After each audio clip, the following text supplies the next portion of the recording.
I'm intrigued by this question of when is it enough? Is it maybe already enough? Now, my observation is that there is a tendency for people, human beings, us, to feel that I don't have enough. Enough money, enough security, enough happiness, enough joy, whatever, But also maybe the perception that I don't do enough. I'm somewhat lazy, or I avoid certain problems in the world that need addressing. I don't do enough, and then also I'm not good enough. I need to improve. Like, the way I am is insufficient. It's like, and then look at it. I need to have certain skills. I need to. I'm not virtuous enough.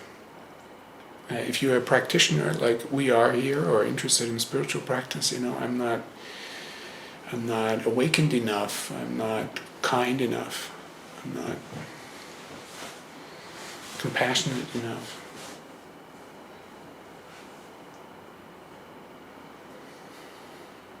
This adds up to what do you want to call that? A kind of perception of deficiency.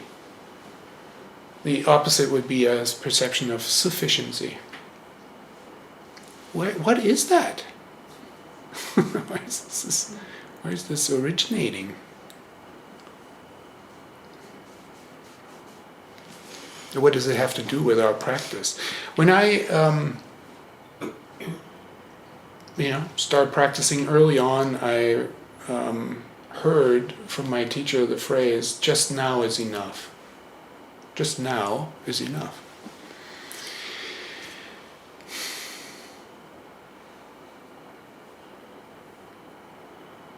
I've also learned that when you have a phrase like "just now is enough," which is a kind of turning word, and medicine, that it works as an antidote. So there is a poison or a disease, and then you give the phrase as an antidote or a medicine. And then it's obvious, it is an antidote to this perception of deficiency that I just pointed out, that happens in so many ways.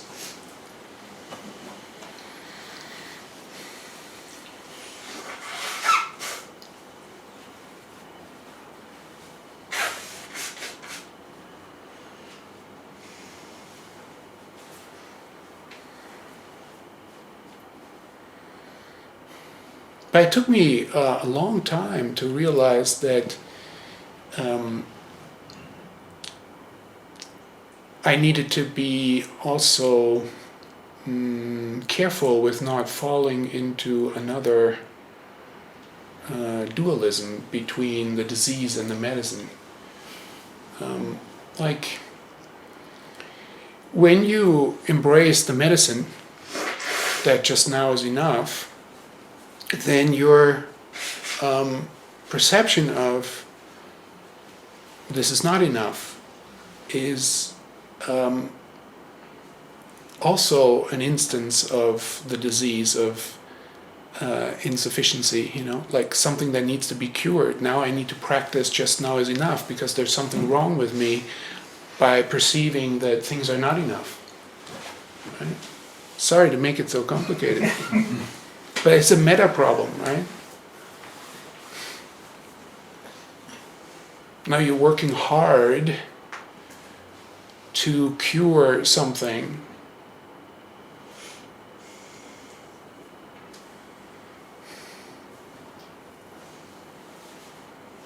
and in this case it is your perception that it's not enough. Well, what if we relax even more deeply into that it's part of our human nature to perceive situations as worthy of improvement? It's just part of our situation, part of what we are.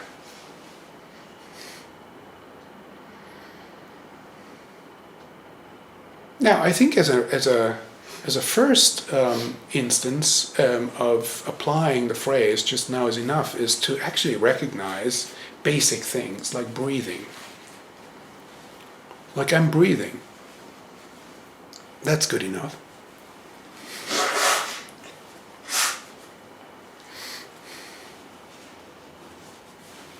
Discover the satisfaction of breathing. It's if you release yourself into the sort of natural occurrence of your breath, which you don't have to will, it's going to happen on its own. You might find that you're taking in just enough air. It's just enough.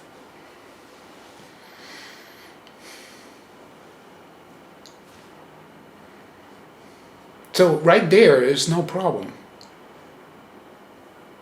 This is something that we could relax into.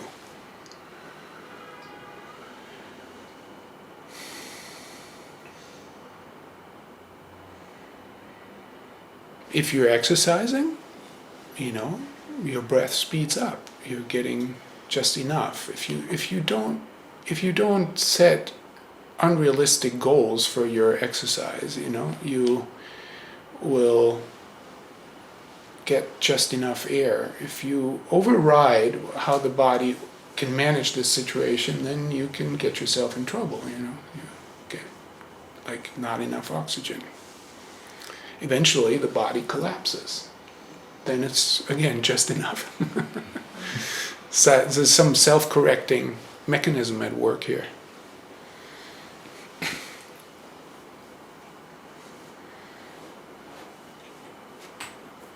And we're all clothed, shows that we have enough to maintain ourselves as human beings in this society, protect ourselves from weather, and practice basic hygiene. This is, for us here, this is possible and enough. So we could go through these basics and find some kind of basic satisfaction. Satis means enough. The Latin word satis means enough. And faction comes from facere, and that means to make. So satisfaction is to make something be enough.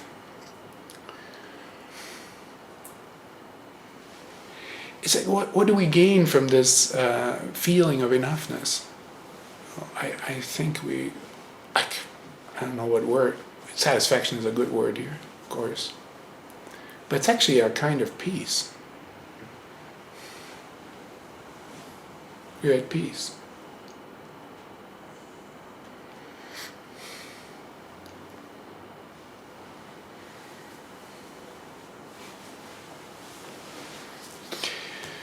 Now, I'm always a little skeptical of this exercise, which you can expand. You can look at this room and feel a kind of enoughness, but the room includes air conditioning. So somebody is making some kind of improvement to the situation that we feel at ease and feel this enoughness, right? We're working constantly to make a situation happen in which we can then relax into. So this is the kind of tension that I want to explore today. We'll see how I succeed at that, but it gets complicated, I feel. Maybe it's easy, but to say it is quite complicated.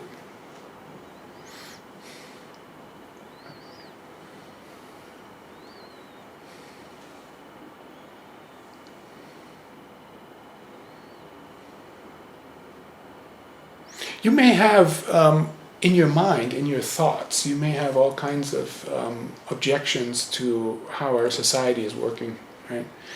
But if you look at it from the point of view of breathing and being clothed and having, this basic kind of satisfaction, it's still remarkable how the society, affords us to go, to a store and buy food and pick up the phone and call somebody to help with a plumbing problem, and mostly, there's actually somebody who responds to that and comes by and helps you. I mean, it's amazing. So you could say like, oh, the society is crazy, all this upheaval, all this terrible stuff that's happening. Okay, I'm not disagreeing. And at the same time, it still functions quite well.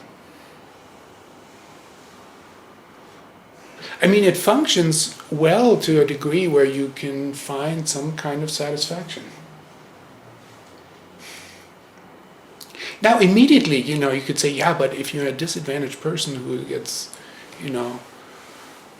persecuted or oppressed, then you don't have that. Well, yeah.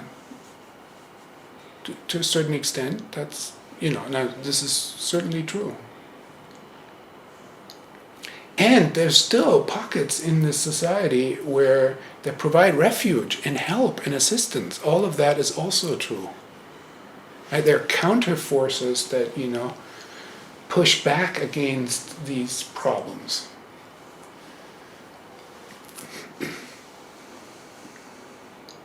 But I'm not saying that compared to other people, we are not sitting right now in a pretty privileged situation. And yet, I don't think it's helpful to construe this privilege as not being enough and create inner turmoil. Like, I would say that it's legitimate and probably healthy to give yourself permission to enjoy your privilege and also find out what it is that you want to do to improve a situation. Because this is a big question, I think, is like, where do you find satisfaction and what I called inner peace? Or is it better to sacrifice that all the time for this perception of that things are not enough, not good enough?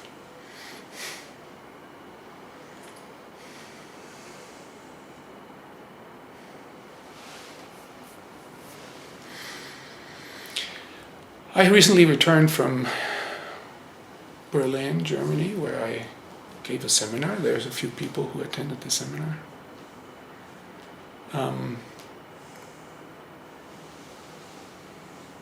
And I had a title that's basically translates into, well, it's kind of difficult to translate this German word that I chose, but it's something like freedom and engagement.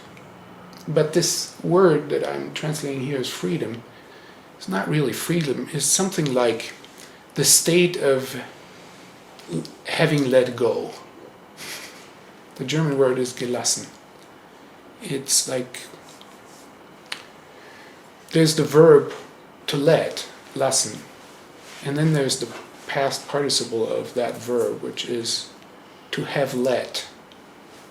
Or in English you'd have to say, to have let go. And it turns into an adjective and also into a noun, which describes something like having released, having let go as an adjective that describes something, It's like when it's used in colloquial speaking, it's like, it means, it describes somebody as calm and collected. But there's a deeper meaning, which Meister Eckhart, the German Christian mystic from, I think, the 14th century or something. Sorry, I'm not informed enough. Somewhere, like Middle Ages, you know. I should have said Middle Ages. This was an important concept for him. And it's translated in English into releasement as a noun. And Heidegger, the German philosopher, used it too. Releasement. In the Christian tradition, it means something like giving up your own willfulness and surrender to the will of God. Thy will be done, you know. And this letting go of your own will or desire or urge and hand yourself over to God is releasement. And it's a spiritual quality. Now, the same thing kind of appears in Buddhism. I think it's almost a perfect word. Now, in Buddhism, you don't operate with the notion of God, but maybe, as we've discussed previously this year, I did a whole course on it.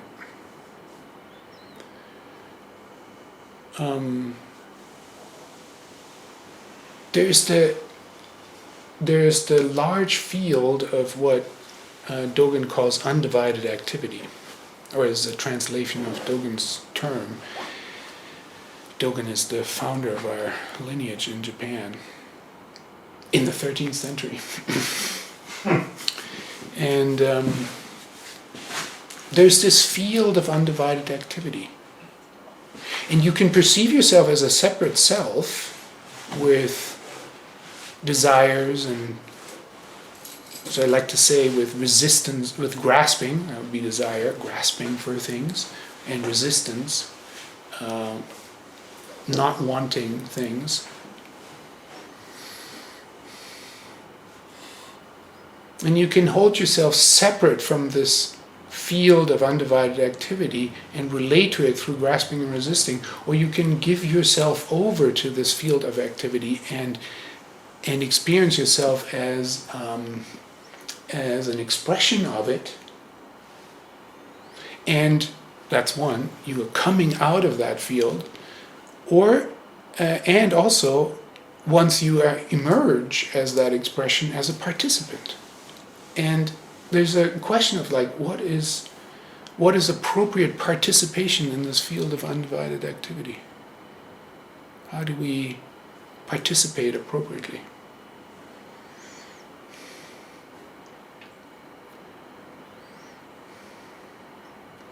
Now, the problem that Buddhism addresses is suffering, and many of you have heard me say this many times.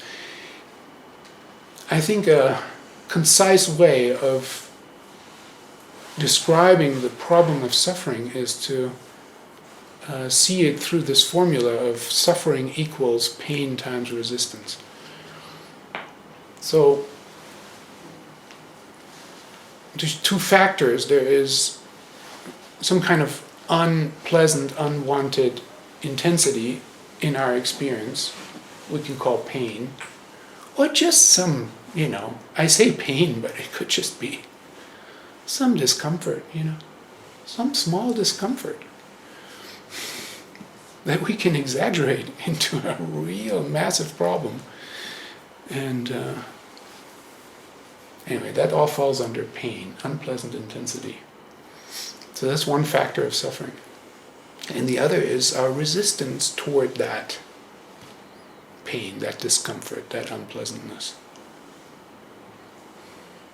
And the path of liberation, as it is conceived of in Buddhism, is to work on the resistance piece. To let go, to release resistance. Because when that resistance is zero, the suffering is zero. There might still be discomfort, pain, problems of all sorts. If you don't resist them, you don't suffer. There may be all kinds of, to the other side of that formula, there may be all kinds of pleasures which we are welcome to experience. When you grasp them, they turn into suffering. When you hold on what is, only there temporarily, then you are in a race for repeating that pleasure and maybe having more of it. This is also the cause of suffering. So we're resisting the disappearance of pleasure, and we're grasping its presence. And we're resisting the presence of pain and desiring its disappearance. It's good analysis of our condition.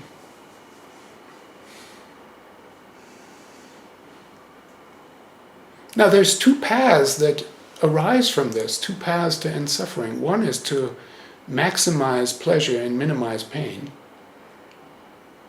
Right? If you get the pain to be zero, you also eliminate suffering.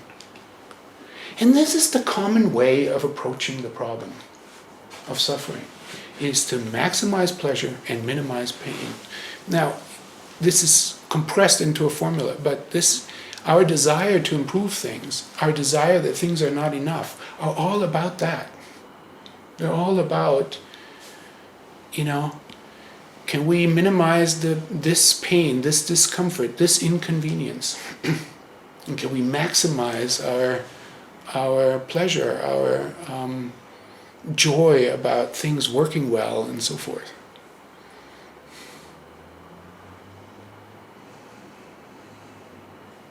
I mean, we live in a pretty affluent situation, right? Agreed?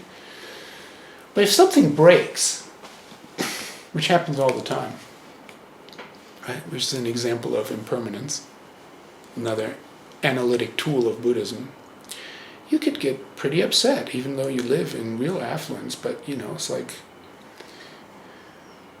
the example that comes to mind is actually something that I've fixed by now, but it just comes to mind. I don't know. It's like this kitchen cabinet.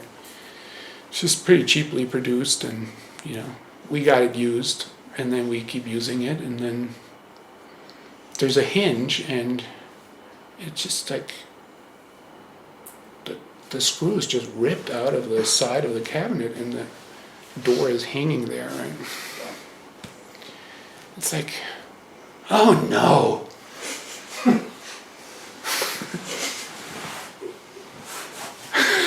I expected this cabinet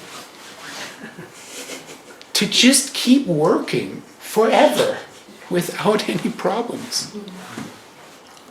You know that feeling? Now, if then you look closely, it's like you should think like, okay, I'll just attach the door back to the frame of the cabinet. No.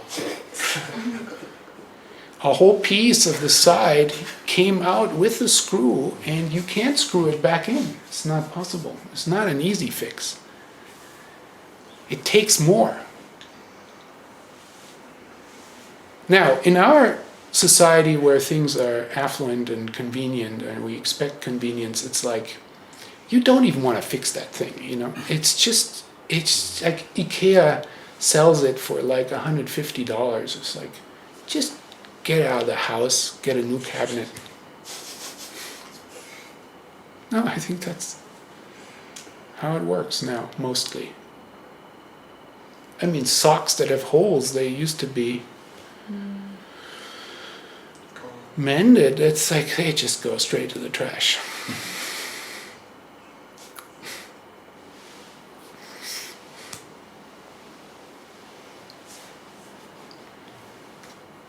How did I get there? There's just an example that popped into my mind of a kitchen cabinet that actually happened to me. Well, I took a saw and I cut it out, and I got a piece of wood and I glued it back in, and then, it was, this kind of nice process. I felt that I had to say yes to it, right? Like I needed to say yes. Well, maybe I'll learn something. My limited carpentry skills like get improved in the midst of addressing this problem. And there's real satisfaction in it, when you then address it. Take the time, but it's multiple days. To sand things, you have to adjust. Oh, it doesn't fit. And you go back, cutting it more. Huh? Glue it, and then the glue didn't work, and you have to sand that off. Do that again.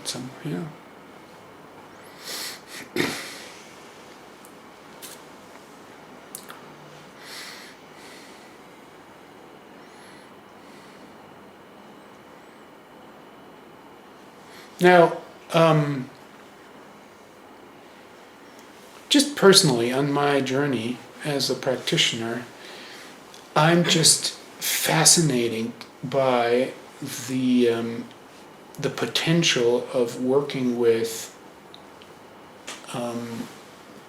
releasing resistance and grasping. The other side of that is sometimes that is set that way in Zen practice, to accept things, to see things as they are, and then also to accept things as they are.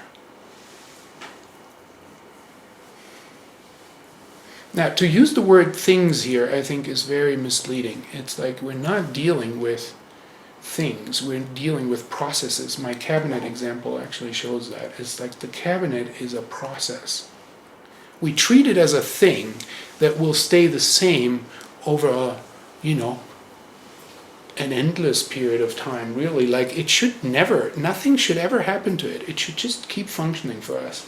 But it's not the truth of that thing. The truth is that it is a process, and that it's impermanent, and that it does break. Eventually, all things are that way.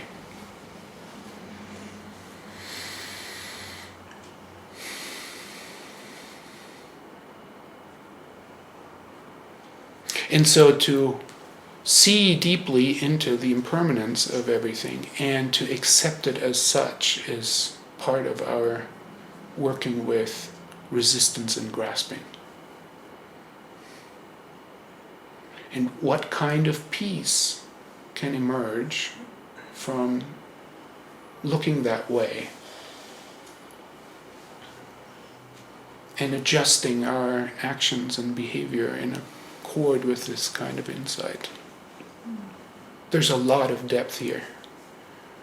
It's about kitchen cabinets. It's about relationships with other people, how they are, how they don't stay the same.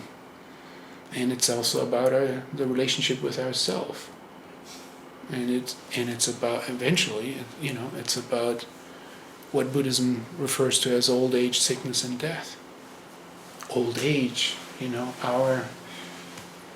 our impermanence, sickness, that we can't just rely on our bodies functioning forever with the same, health.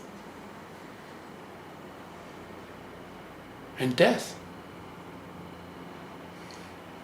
There's an end to this individual life process.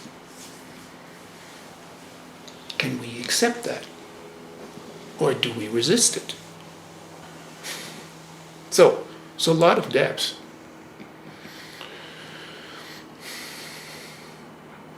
Or a lot of breadth, maybe, of where that all applies and is true.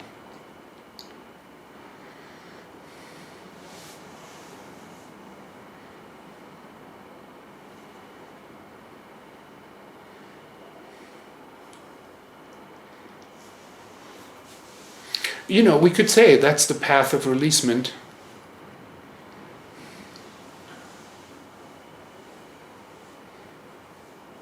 The personification of this path, is the, a monk or a nun, giving up, releasing all kinds of conveniences, and ending up in the end just with a robe and a begging bowl. These are the two possessions. And finding satisfaction in just now is enough. There's, like, what else do you need? Like, this is taking this to an extreme. I never lived that way. Like, our monastery, as somebody accurately remarked, was an expression of the upper middle way.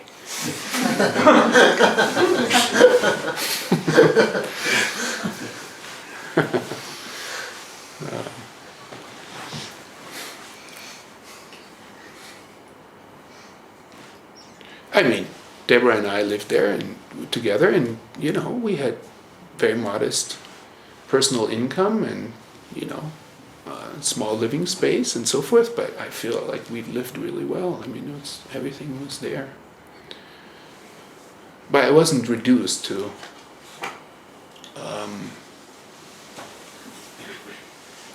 a robe and a bowl. But there's something for me when I investigate this. Hope I'm not becoming here too philosophical here, but when I investigate this, there are paradoxes here. This monk or nun who goes out with a begging bowl and receives food from, what should we call it, the society, people who are willing to give, also indirectly relies on people who are constantly engaged in improving things and making a society work.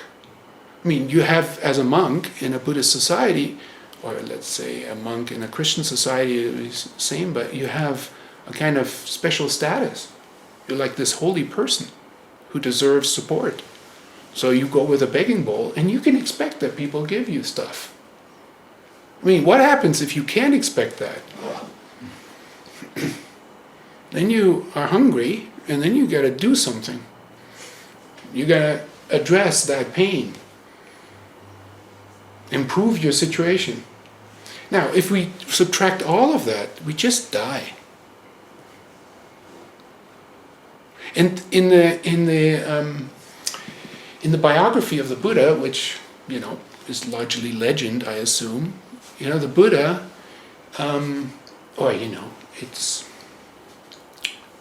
it's turned into a teaching device. Because we don't know really how he lived and so forth. It's all kind of reports that elevate something. But supposedly he engaged in these very austere practices, self-mortification, as it's called. Right? And he was eating just 1 grain of rice. And then at some point even stopped doing that, didn't eat at all. And he found out that that doesn't work.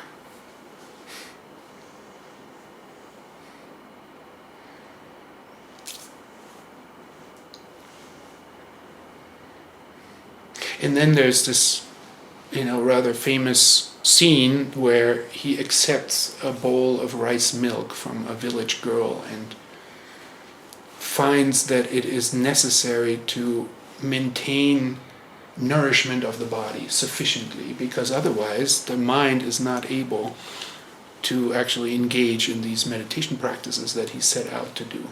Mind and body are not separate. You can't just neglect your physical circumstances. You need to maintain them adequately, is the moral of the story here. And then he proclaims a path, a middle path, between that balances self-indulgence and self-mortification or ascetic practices. The middle way. As I said, we practice the upper middle way.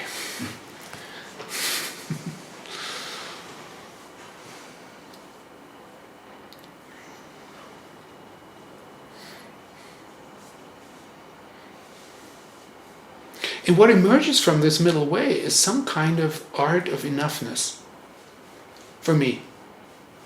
Or I'm posing this question basically to you. What would that be like to practice a kind of art of enoughness?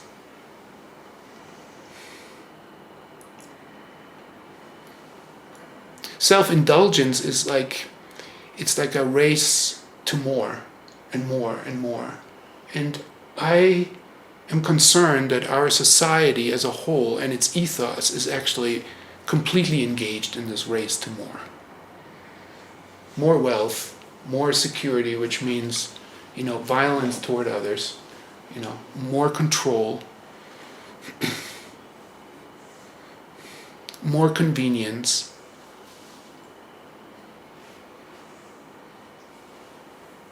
And that we've also internalized this attitude toward more is better in our self-relationship. We need to acquire more skills. We need to constantly better ourselves, which is understood, I think now, there are critiques of this as self-optimization. And you can turn your spiritual practice into this kind of dynamic tools of self-optimization. You can try to practice meditation and mindfulness to, be calmer or be more effective in your job or whatever.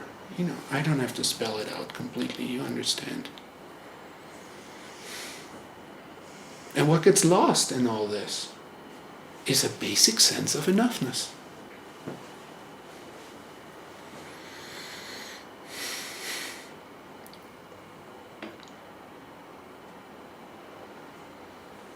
I think there's interesting and also good studies about how a certain amount of wealth, affluence, is sort of necessary. Like the Buddha, finding you need to maintain the body. There's a certain satisfaction that cannot be achieved if you're just engaged in supplying the basics. And this is a real challenge for the world to allow all people to reach a basic level of material enoughness so that personal development can actually occur. There's an ethical imperative, I think, that comes out of that for us when we live in such affluence to share sufficiently. Because if we don't, in a globalized world, we're creating all kinds of problems. And maybe it means for our society that we also have to develop a sense of enoughness so that, sharing becomes possible. But instead, I only see a race to more and more.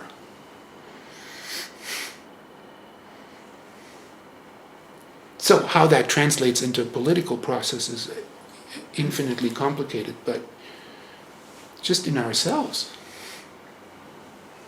as a first step, to reflect on it and to discover what it means.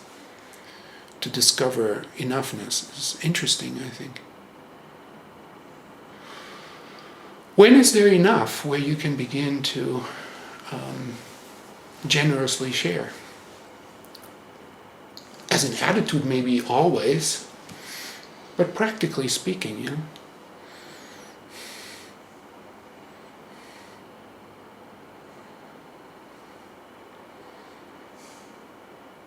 to have a sense of, enough caring for the self and enough caring for others in some kind of balance.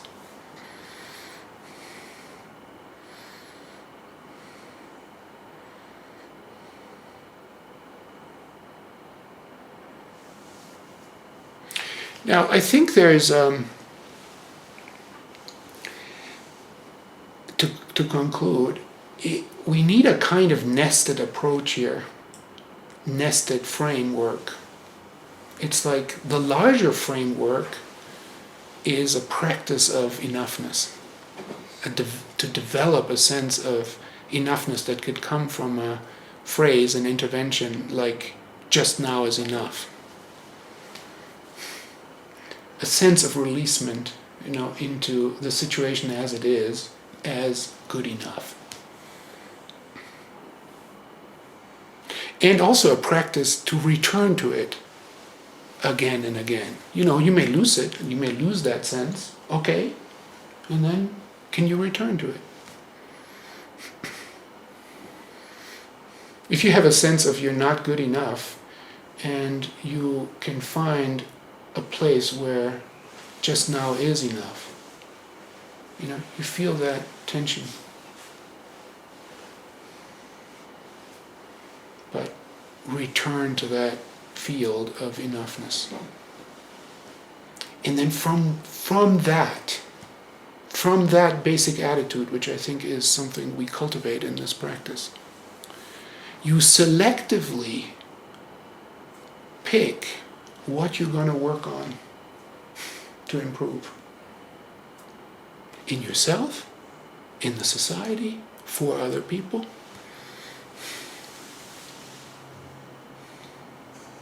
Within an awareness of your own personal limitations and the limitations of the situation. Over the past years, I've been working with folks in various constellations who are involved with working on the climate crisis, which I admire, that people make this their job and their profession, because it needs addressing. But then, I work with these people and we're talking about attitudes. Right? They are the professionals. They're doing certain kind of work. I don't know. I'm not really have much to say about that, but about attitudes, because what many of these people suffer from is a sense of, I can never do enough. I can never do enough. And it leads to burnout. This is amazing. You're doing basically altruistic work, right?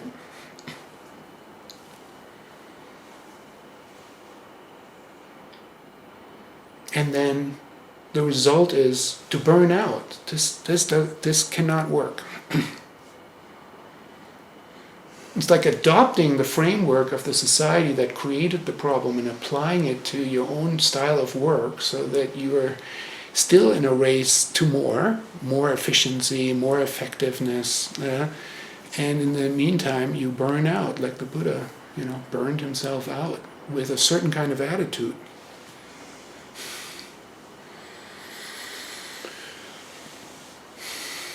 So, a basic sense of enoughness and a kind of measured engagement with the issues of your life, of which there are many. Some maybe have to just be let be, can't address everything at all times perfectly.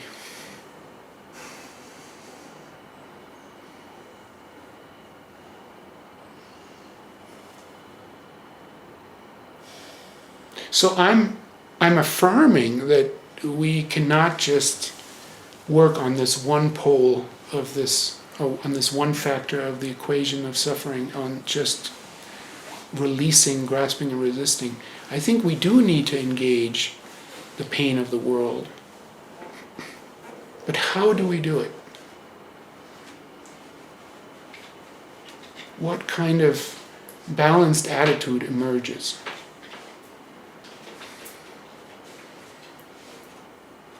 I think I said enough. Let's take a thank you for your attention.